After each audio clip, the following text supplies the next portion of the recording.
Welcome to Cycle Breakers and Moneymakers, a podcast for women of color and first gen who are breaking generational cycles and glass ceilings by going places no one before them has ever gone. I'm your host, leadership coach, and eldest daughter of immigrants, Mariela De La Mora. I left a 16-year marketing career to create a multiple six-figure-a-year coaching business as a single mom. Each week, you'll learn how to build unshakable self-trust, become in demand, lead with confidence, and make more money by being more of who you are.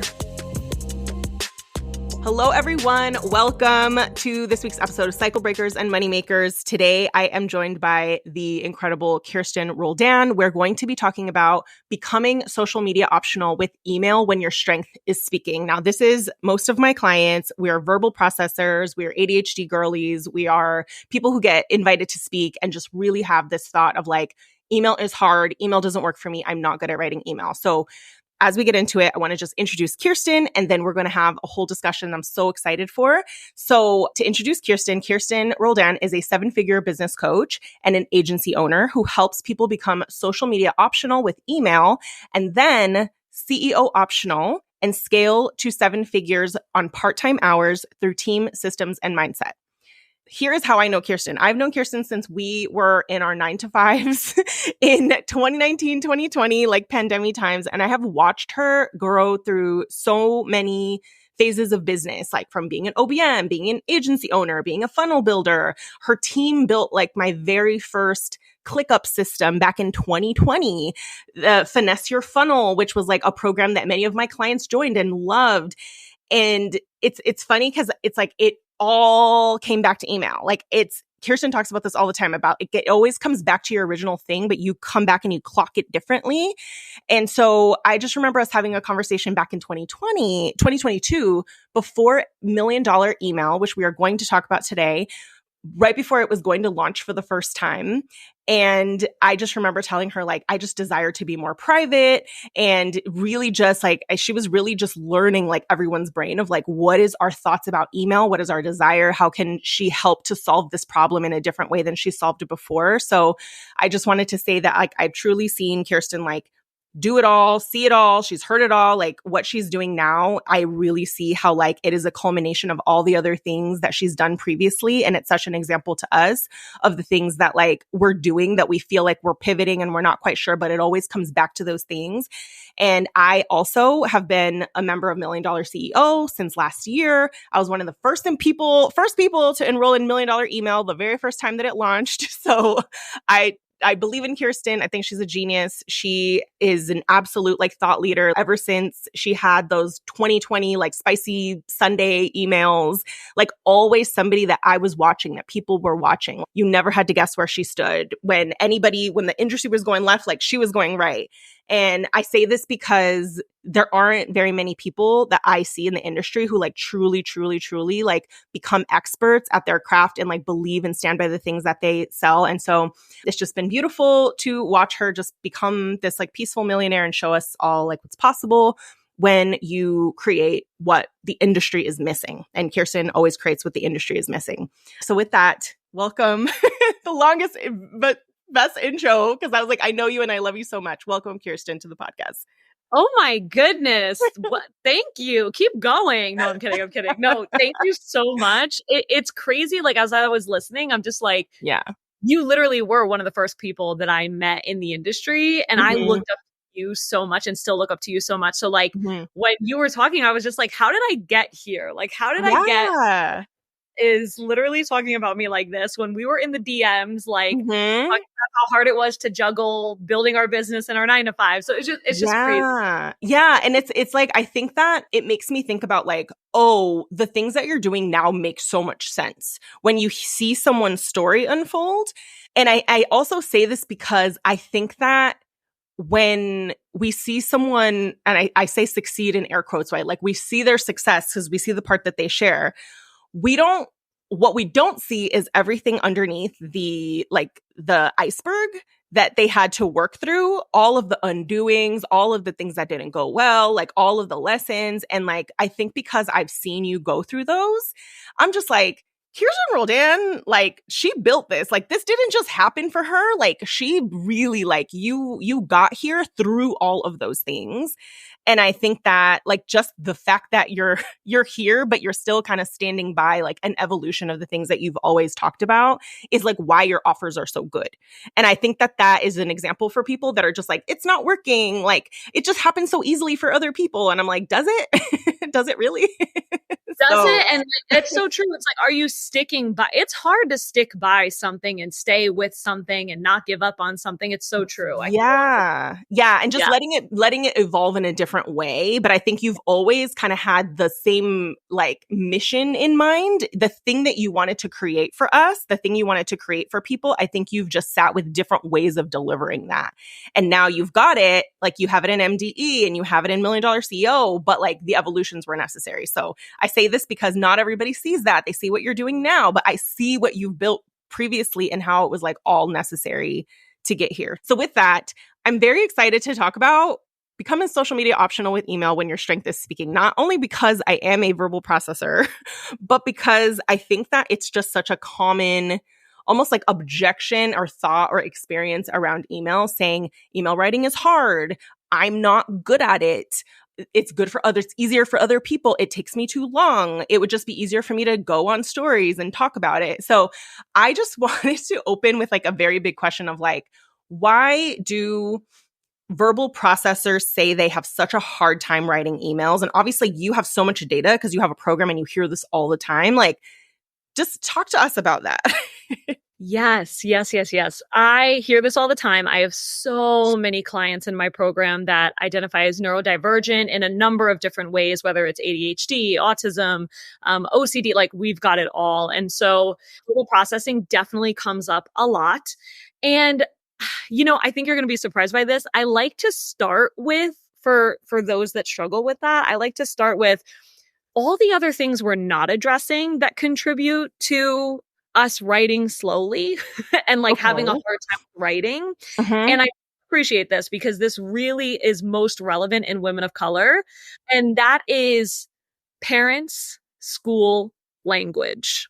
So like, we have to start with what, like, the foundation of what builds our writing experience.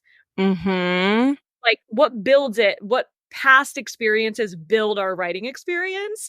My brain is starting to click a little bit. I want to hear more about this. When you said parents, what did you say? Parents, school, language. Parents. Okay. Okay. I'll get into each one. And the reason why I'm bringing this up is because we're so focused on what's impacting our writing right now at the computer, which is the verbal processing, right? Yeah. But, like, what even built our writing experience just fundamentally as people? Yeah. And so I like to start there because it gives us a way more full picture, which you'll see, like, I'll bring up. It could be more that it's the school trauma or the parent trauma or the language trauma that's just adding weight to the verbal processing stuff. You know what I mean? That makes sense because as you were saying this, it made me think about how I associate writing with, like, reports that were going to be graded. Yes. And, like, then I was going to have to bring that home to my parents. And, like, that's the only standard. Like, you had to just be great. And it's like, just, I imagined when you said that, red pen on my paper. Pen. Yep. So, so let me break down each one. Okay. So I'll start with school trauma. So whether it was your, like, grade school, or most of my clients have college schooling trauma around getting red penned, doing their thesis or doing their dissertation and, like, being ripped apart, being told they don't make sense. They're not articulating themselves properly. They're not, like, just, like, ripped up and down, or, like, their English. And this kind of plays into language too. Their grammar was always corrected. They were judged when they had a typo. Like, there's all that school stuff that comes in. Maybe you had a teacher that told you, like, you're not good at this, or this isn't your, English isn't your strength. Math is your strength. You should go into the sciences, right? Like, there's the school side of it that really impacts us. Majority of my clients, I notice it's college is, like, where it really, really amplified, and just getting, like, red penned. Then there's the parent trauma, which is me. Okay.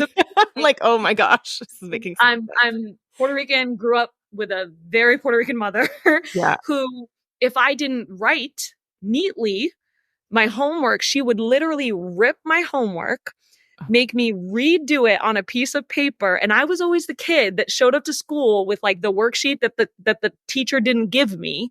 Right. And she was always like, what happened to the worksheet I gave you? And I was like, my mom ripped it up because it wasn't neat. So like, or because I misspelled or whatever. And so there's also that, there's the parent stuff around them red penning you a little bit, right? With your writing.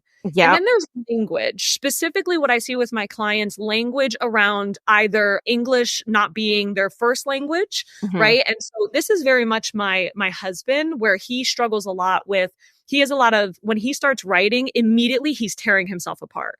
He's like, I don't sound smart. I sound dumb. Nobody's going to take me seriously. My grammar's not good. I misuse my verbs and my this and my that. So he has a lot of that. It can also show up where just grammar in general and never stuck with you, right? Like it just didn't stick with me. My grammar's horrible. Grammar never stuck with you. You don't know how to use a semicolon versus a comma versus an apostrophe. Like it just didn't click.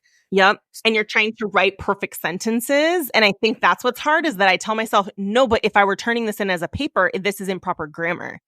Yes. And as women of color, of course, we're like, this all impacts our ability to look professional, to be taken seriously, to be considered something, right? And so like, I like to start there with people and be like, let's look at your entire writing experience and what's creating writing what I call writing trauma. Yep.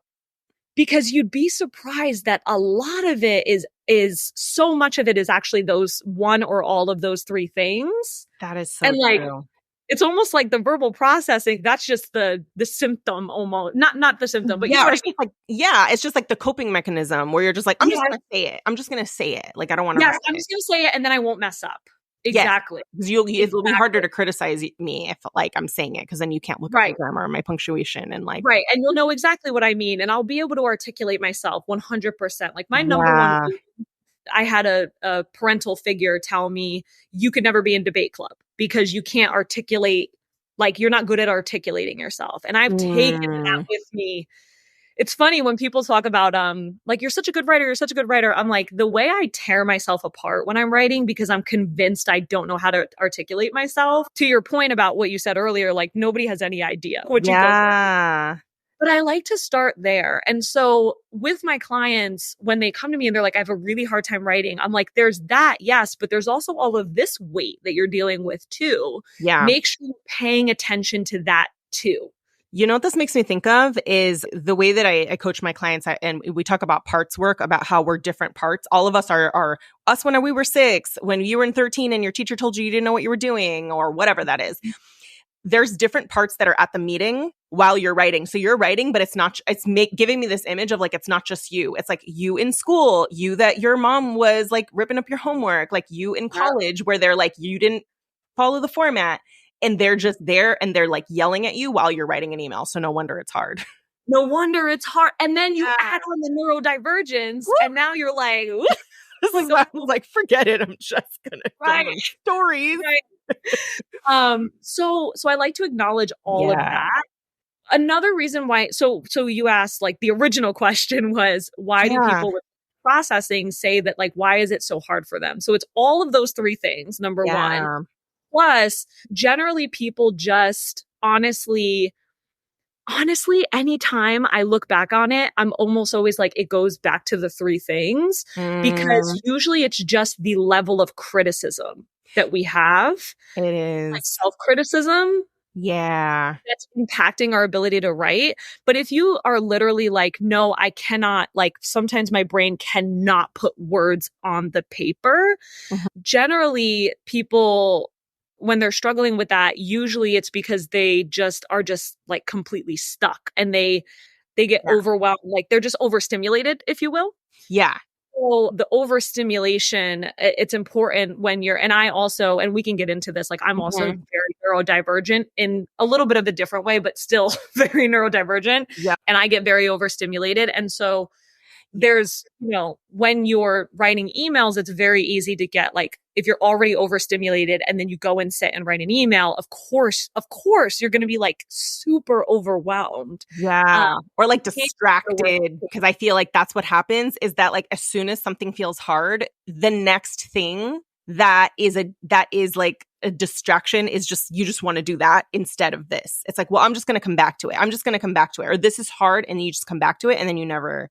There's something about the optional. I'm getting like, I've never gotten like so deep on a podcast. I'm really excited. But I was going to say like, there's something about the optionality of writing as well. Like you don't need writing to survive, but you need to speak to survive. Ooh, that's true. And so there's something there where people are like, I can speak. At the end of the day, I can always make sure I speak because there's literally no option. Like I have to speak. Yes.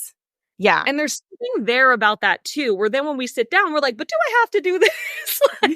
What this makes me think of, you've created systems and you teach us this in $1 Million CEO around creating systems for every objection. So whenever what you think about like, oh, a client has a hard time with this, you're just like, how can I actually like teach them something or have something in the program that makes this easier?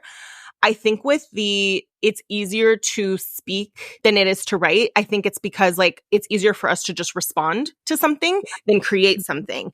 And what I know you've done in the program is you have a lot of things for us to respond to where it's like, look at your offer story, think about objections, think about these. So you just literally like helping people come up with many, many things up front to respond to, I think helps us to just say, well, how would you answer this? Versus looking at a blank slate.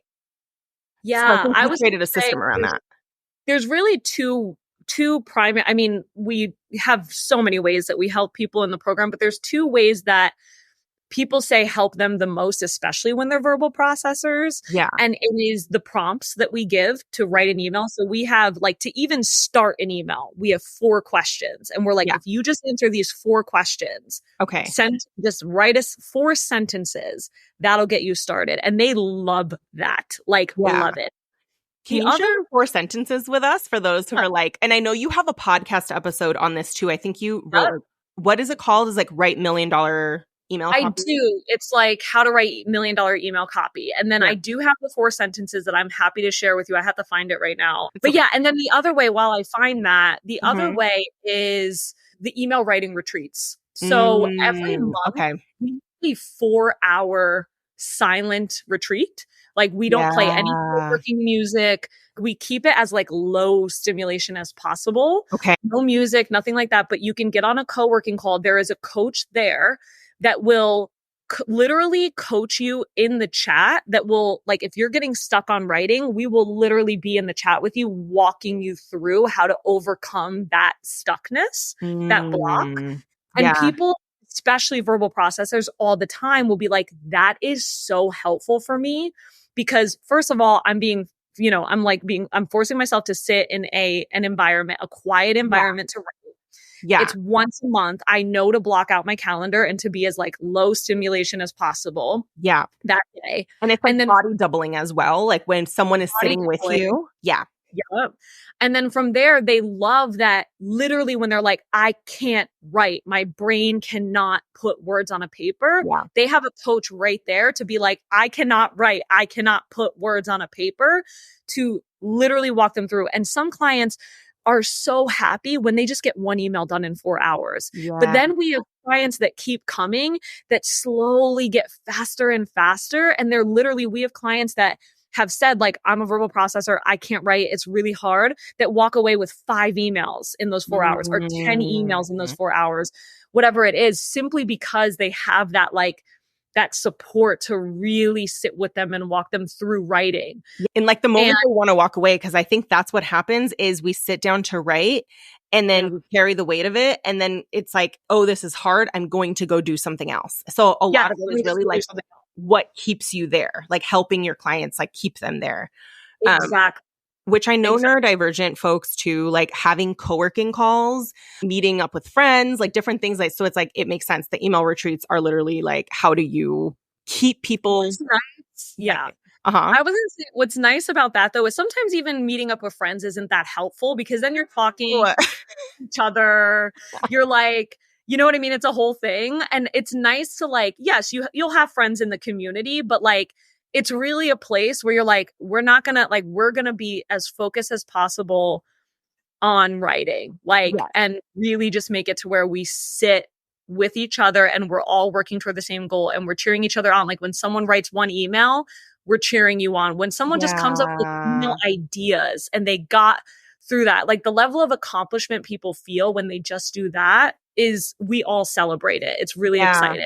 You know what this makes me think about is like you're helping them rebuild trust, because I think like trust with themselves, because I think when you tell yourself every time I sit down to write an email, like I never finish this. If I say I'm going to write 3 emails today, I don't. But then doing one in an hour or whatever is like better than just, oh my gosh, I haven't written 3 emails in 3 weeks because I can't and it's hard for me. It's like, and a lot of to that point, a lot of people told me when I was first introducing the writing retreats, they were like, how are you going to have, like, you're going to have a team member for 4 hours sitting there for every month? Like, why would you do that? This, and that. And I'm like, it's important for people to know, even if you struggle with emails, we will sit with you for hours if you want. Like, even if you're the only person on the call, we're there for 4 hours every single month to support you.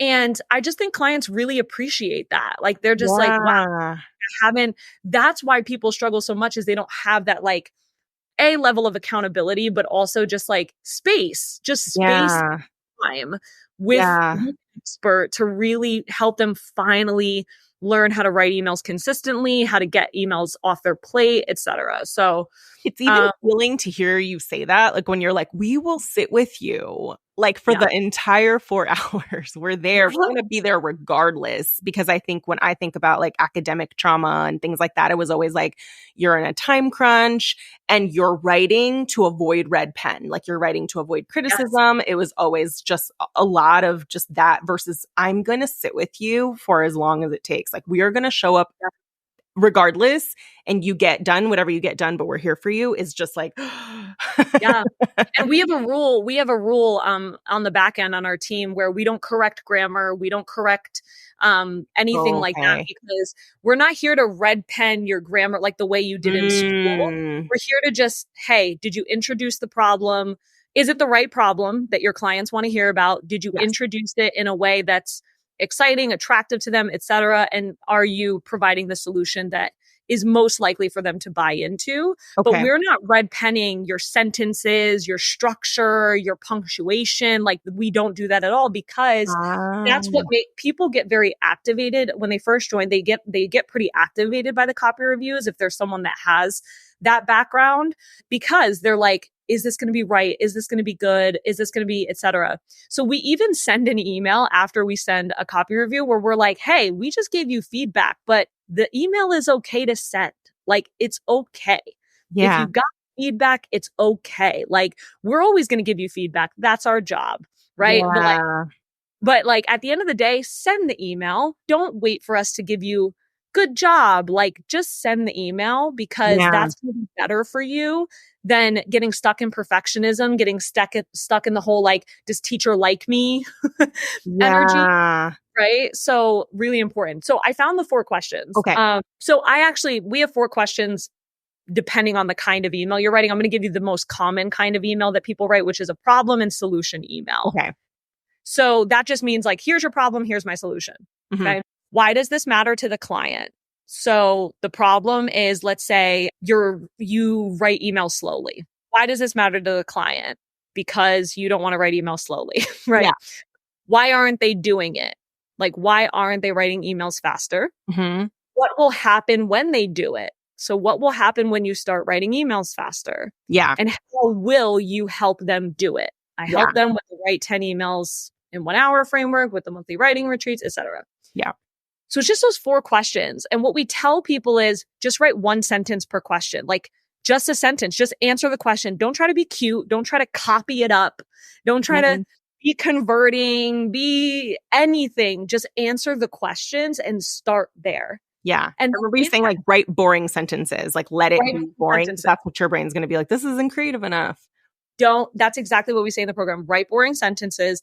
And then if you want a step-by-step guide on how to literally build the email out from there, I recommend listening to that podcast episode, how to write, I think it's how to write $1 million email copy is what it's called. Yeah. Yeah. And I literally go through, this is literally how you build an email. And I've done a few podcast interviews recently with some clients who were like, that like just always having the workbook right there to help me build an email is like, wow. It was like a necessary level of structure. Honestly, even that podcast episode, if you guys are listening, like find it on Kirsten's podcast. It's like a mini masterclass because you take the same email and then you start with boring sentences, like you call them, and then you add different parts of the $1 million email program.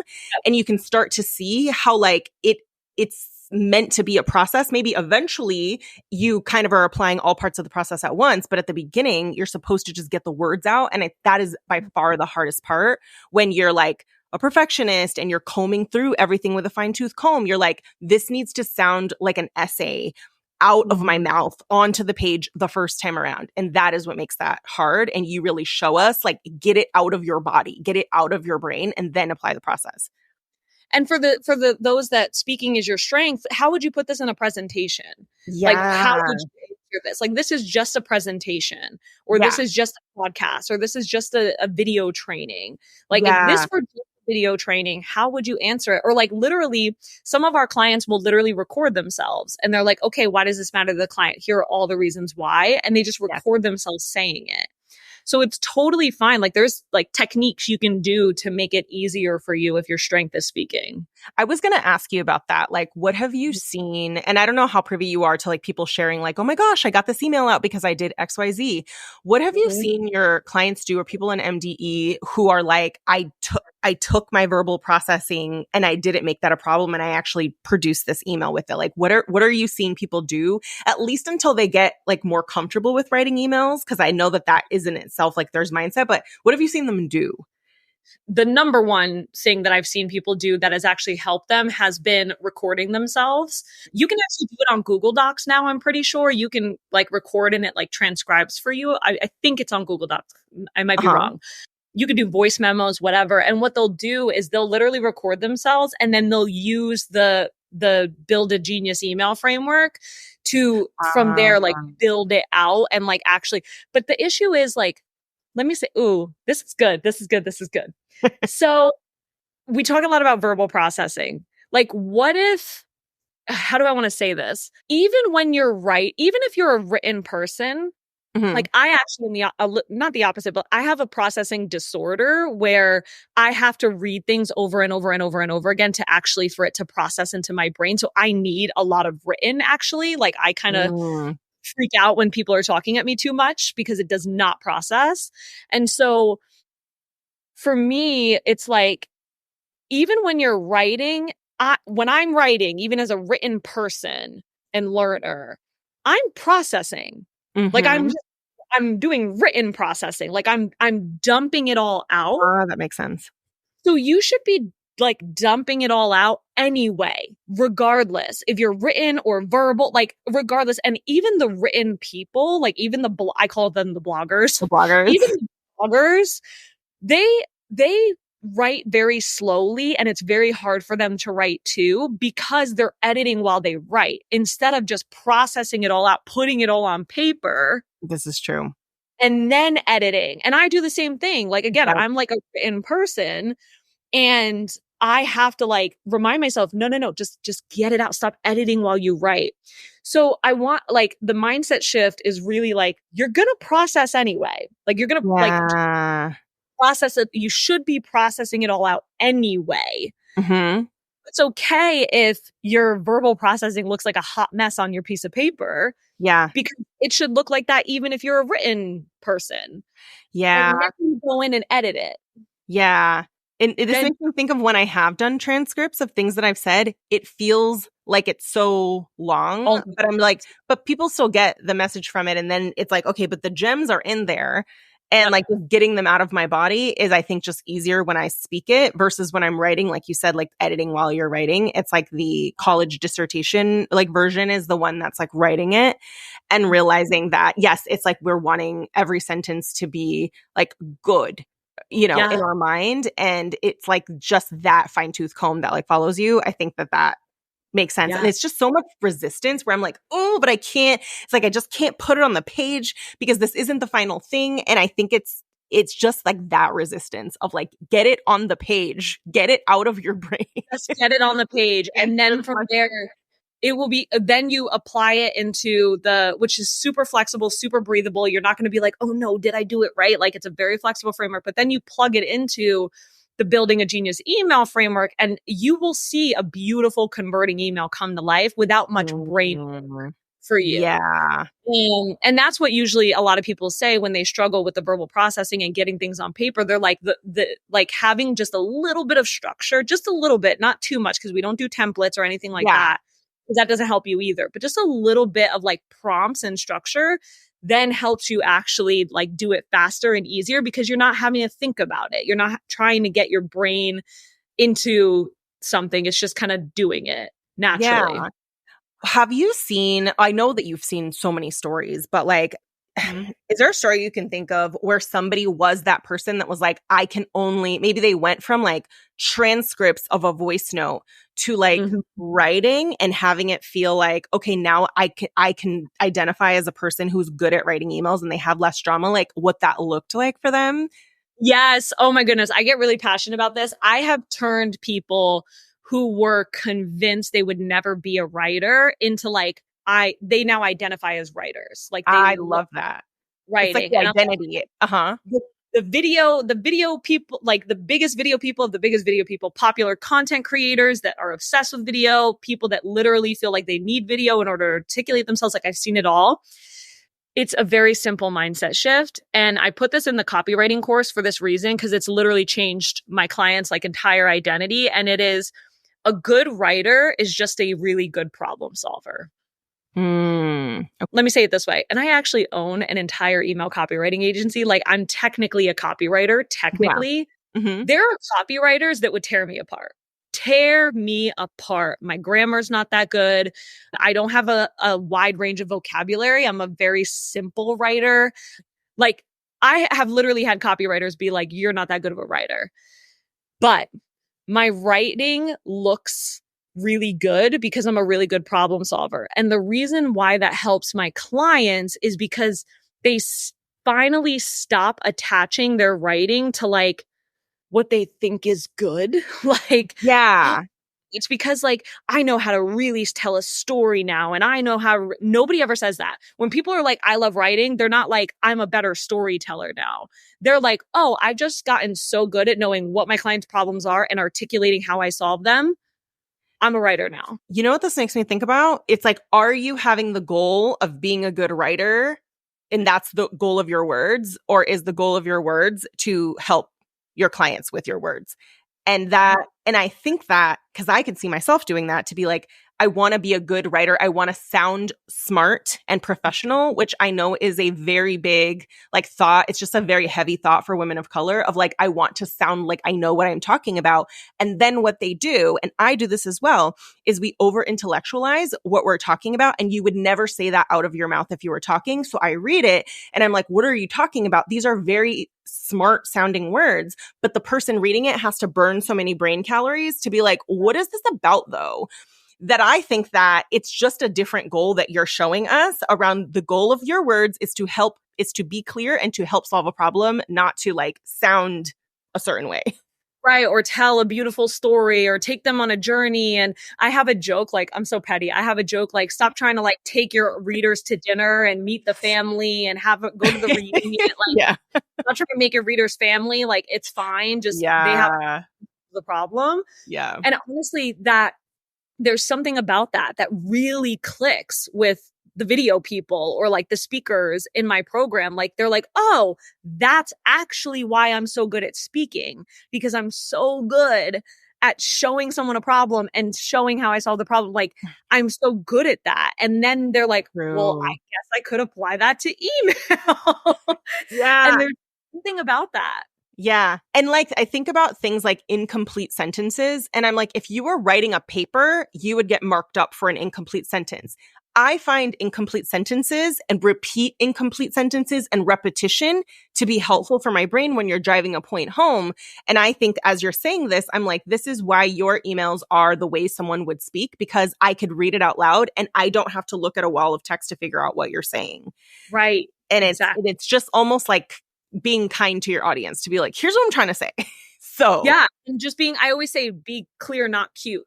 Like you're being more confusing and you're overstimulating your audience when you're sending this like really intense blog, like essay, an email, essay, presentation, whatever it is.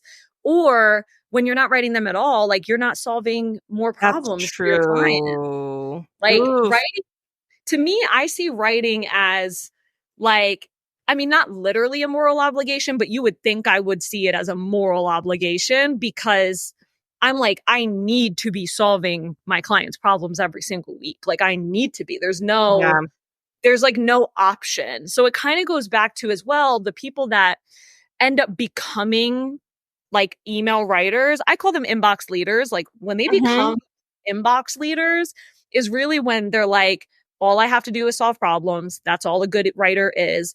And it's my obligation to do it. Like there's no option. Like this is, and you are actually someone that gave me one of the best angles in my business, funny enough, which is like email is a business model decision. Yeah.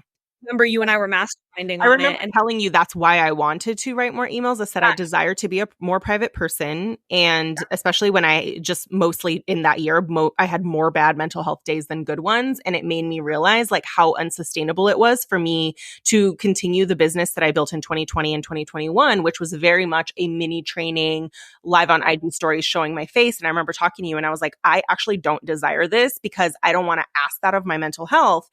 And I just said, like, for me, it would be more of a business model decision to say, I just want to, in one day, just be a person who records podcasts and writes emails. And now I am.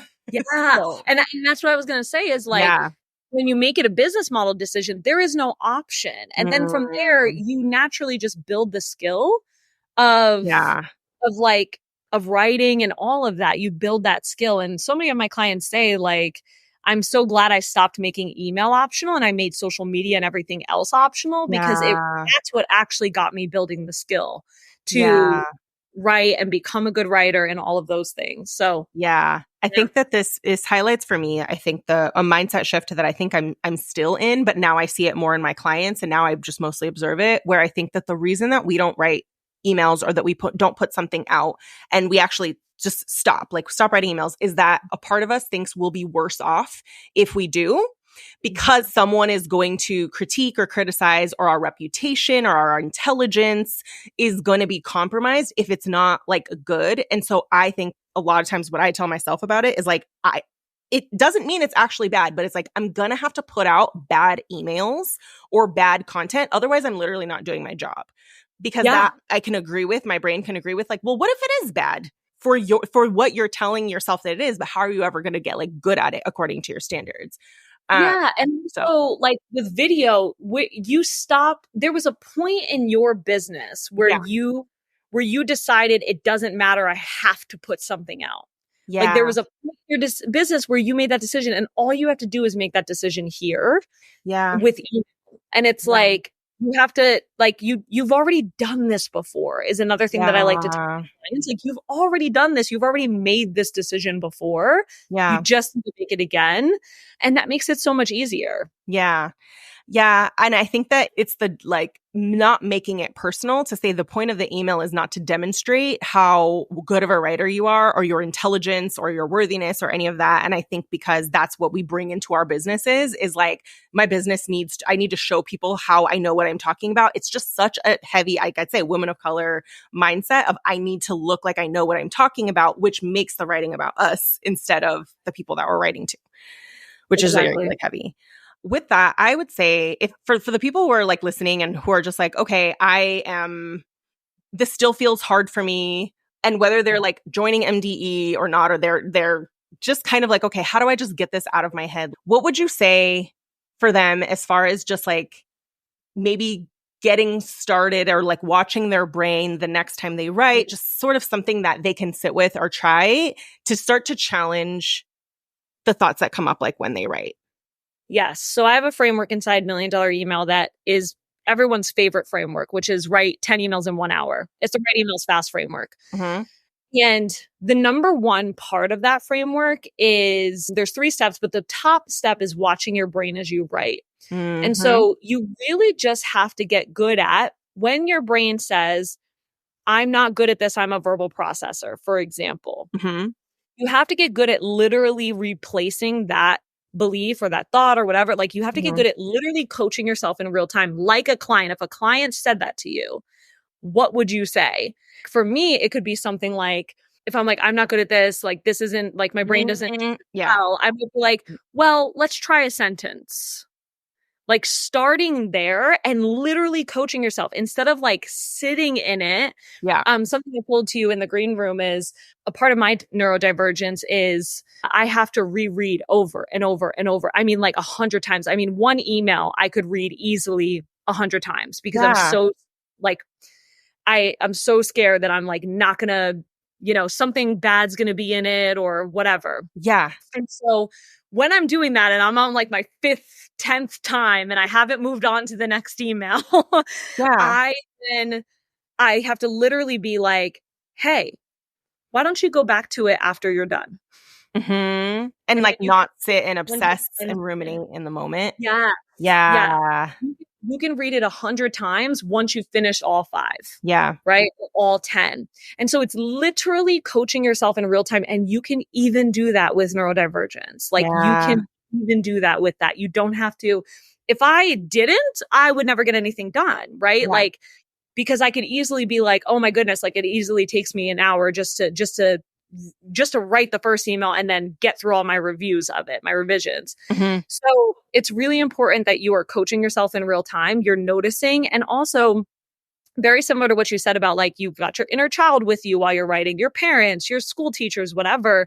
It's like going back to not, how do I say this? Like not to get too deep, but like, I just always am like, I don't want to limit myself. So if ever I'm like, I can't do this, like my brain just cannot do something like this. I need to do something else. I'm like, would I say that to the 5-year-old version of me? Yeah, you're right. You're not going to be able to do it. That's not you. Doesn't work for you. Will never work for you.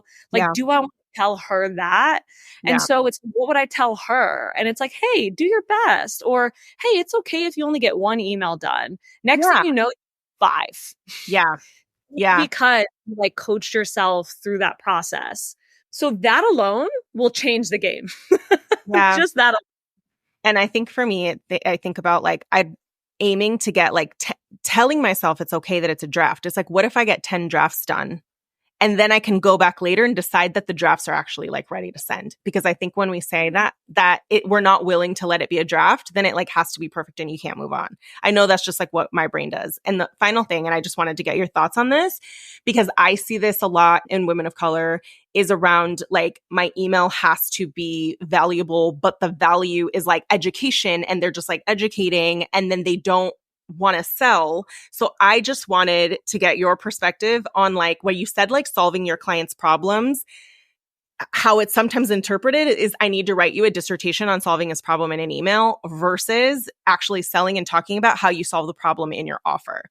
So it's just this, I know this mindset of like, I have to be of service. I have to be of service. I can't get in their inbox if I'm not like giving them a dissertation. Just wanted to hear your thoughts on that because I think this perspective on selling is so powerful for women of color to hear.